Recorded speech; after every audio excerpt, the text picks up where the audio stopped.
Okay, as you can all see, this is Chicago. It's snowing. So what better time to go work in the shop? Won't be able to fly a plane outdoors probably till the end of April. So let's go in, let me show you the mess that I did yesterday, at least explain it to you. About 3.5, 4 hours of work. And unfortunately the video that I took, I'll show you when we get inside.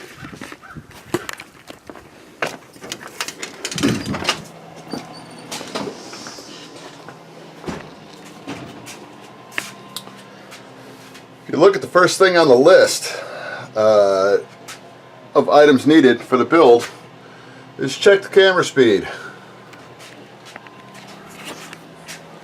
What I did yesterday was unfortunately not check the camera speed, so everything that I videotaped was kind of in hyper speed. It basically came out to be every 10 minutes of work that I did came up to be, sorry about this, there we go, came up to be, every 10 minutes of work came up to be 1 minute of record time. So I'm just zipping around the shop. Now the actual video is usable. I would just actually have to do a voiceover on it because no volume came out on it. Not that would have mattered anyway. So if it's something you want me to do, just go ahead and respond back saying let's see it, and then it's going to take me a while to go through everything because there was some little lessons I was teaching for those that actually haven't done this before. So I'm going to have to go back and watch the whole video and try to piecemeal everything back together again. So anyway, let me just give you a little heads up on, real quick, everything that I got accomplished yesterday and with the fuse. And it's pretty much structurally all taken care of now. It's just going to be all the rest of the stuff I've got to work on. It's going to be all detail work. So right now, the fuse is structurally sound and back to being perfectly straight again, which is something that if I didn't have it back to the way it needed to be, that'd just drive me crazy. Anyway, let me give you a little walkthrough. What I ended up doing yesterday was on the tail, the actual angle was off. I came in, measured it, had a little line set up. I don't know if I'm going to be able to see this, but let me give it a shot.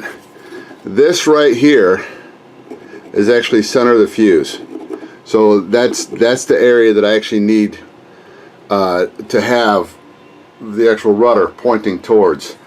Where it actually was pointing to was over here. So there's a sizable difference right there. It's about 5/8 of an inch, which calculated out to be 0.6 degrees from where it needs to be. Now, I contacted a couple friends of mine that have been in the hobby quite a bit longer than myself, and the answer I got from both of them was that's why you can adjust your radio.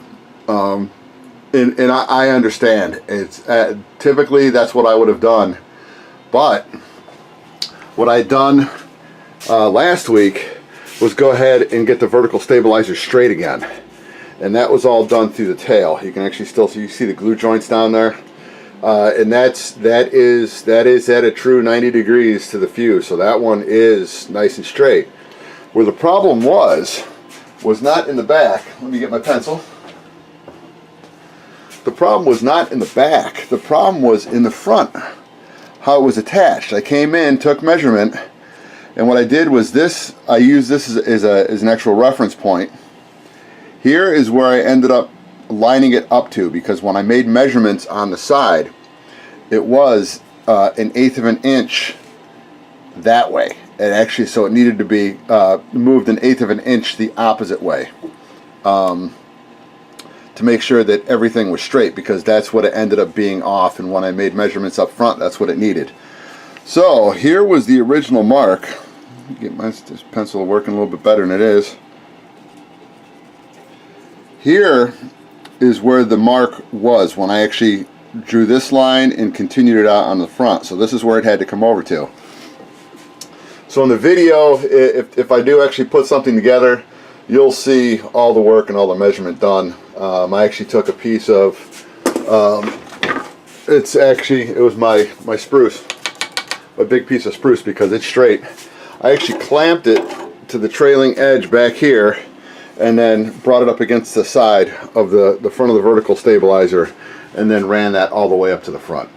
And I did one side, then I came in and then did the same to the other side, and I divided that line down the middle, and you know, I actually got lucky because it actually came out exactly where I pretty much said I had to move it to.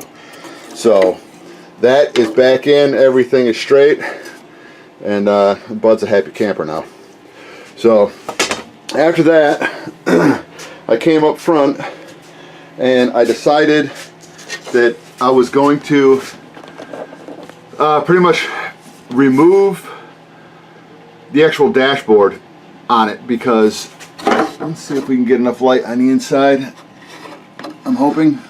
There we go. All right, once it adjusted, that actual mount is where there's actually going to be an actual shelf across the top, and that's where the fuel tank is going to sit.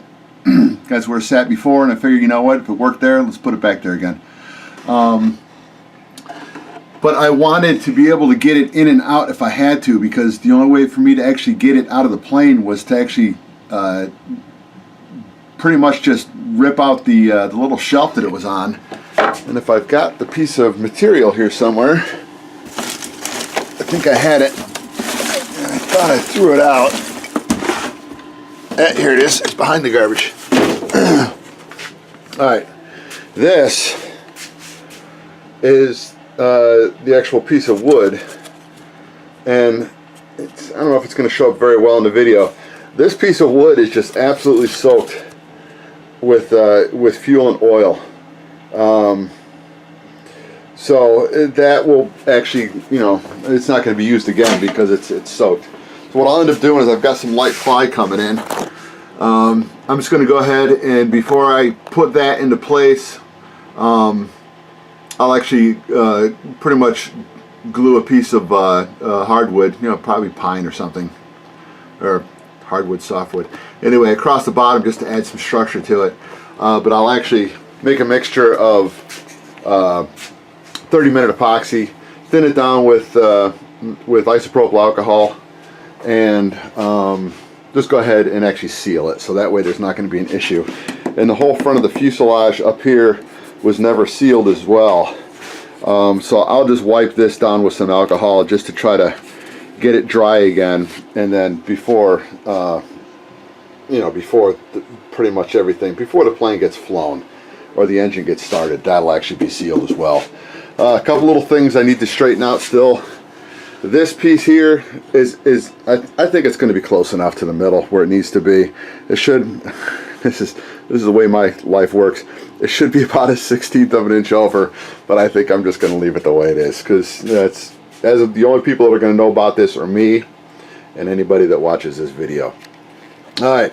The other thing I did was the actual stringers up here actually terminated. He had them end here at this former. In real life, the plane actually has them end up here. So I went ahead and I actually ripped some 1/8 inch strips of spruce and just came on up front and just made new ones and made sure they were straight. So, because the ones that were up on top actually had a slight curvature to them, and these were looking pretty good. So that was pretty much the majority of what I did yesterday. So I just need to, I'm going to jump over here. I'm going to strip off the covering on the rudder, which, you know, that'll take me, you know, 30 seconds. I'm going to go through, because I need to get some 3/8 inch dowel for this. I'm just wondering if it may be something that I might be able to repair and have it work. I'm going to do a test to see if I can glue it back together again and actually have some good structure to it. I do have some carbon fiber rod. What I'm going to do is come in and with my actual little Milwaukee, not my Dremel, but my Milwaukee cutoff wheel, I'm going to actually put a groove in there. Because because I think I'm going to be able to make this work with the hinge. I'm going to cut a groove in there, and then somewhere around here I've got some carbon fiber flat stock. And when I find it, you'll see it in the video. Carbon fiber flat stock, and I think I'm going to epoxy it in there, and just go ahead and then when it's done, just sand it down and see if I can put it on the edge of the counter and put a little bit of weight on it. Then I don't think there's going to be an issue with it with it actually holding up. So that's going to be that'll be one of the things I'm going to try today, because if I'm going to replace this piece here, I'm going to have to cut all of this out and then remove this whole half here and cut all this out. And it's doable. It's definitely doable, but I don't know what kind of problems that might cause in the long run with me trying to make sure that those two elevator halves are true to each other. Because I still have to go inside here and put some new epoxy, and I had to grind it out because it was split. So I'll go ahead with some fiberglass reinforced epoxy and redo that, reglue that up again, and we'll see what happens. I'm trying to get it. I don't want to say I'm trying to be cheap, but I'm trying to be cheap. I'm trying to do it as inexpensive as possible. I just, as much as I plan on putting this plane together and flying it for quite a few years. It's a plane that is just so big that if I put this plane inside my van, I can't get any other planes inside the van. It just takes up the whole back of the van. So the only thing I'd be able to bring along would be some little foamies or something to bring up to the field and beat on. So anyway, I'll get everything set up on the tripod. I'm going to go ahead and bring this fuse upstairs, because my workshop's in the basement, and I really wish I had a stairs to the basement, but I don't. I've got to go out of the house and walk around and then go up the stairs so anyway, so I'm going to go ahead and I'll bring this upstairs, and then I'll get everything set up. We'll take care of that, and then we're going to jump into this mess. I try to do a little bit of explanation of what the heck they did to this wing. But this was the wing that was on the crash side, and you don't need that much diagonal support in a wing, and that is just kind of insane on what the guy did to it. There actually is repair work that needs to be done. I mean, you got pieces that became unglued in the crash, and he didn't properly reglue them back into place. So I don't know, but as soon as I get everything up on the bench and do a teardown, we'll see what kind of mess he made. So it's this plane is very, very quickly becoming my little shop of horrors. So as soon as I get everything done, I'll bring you right back in. All right.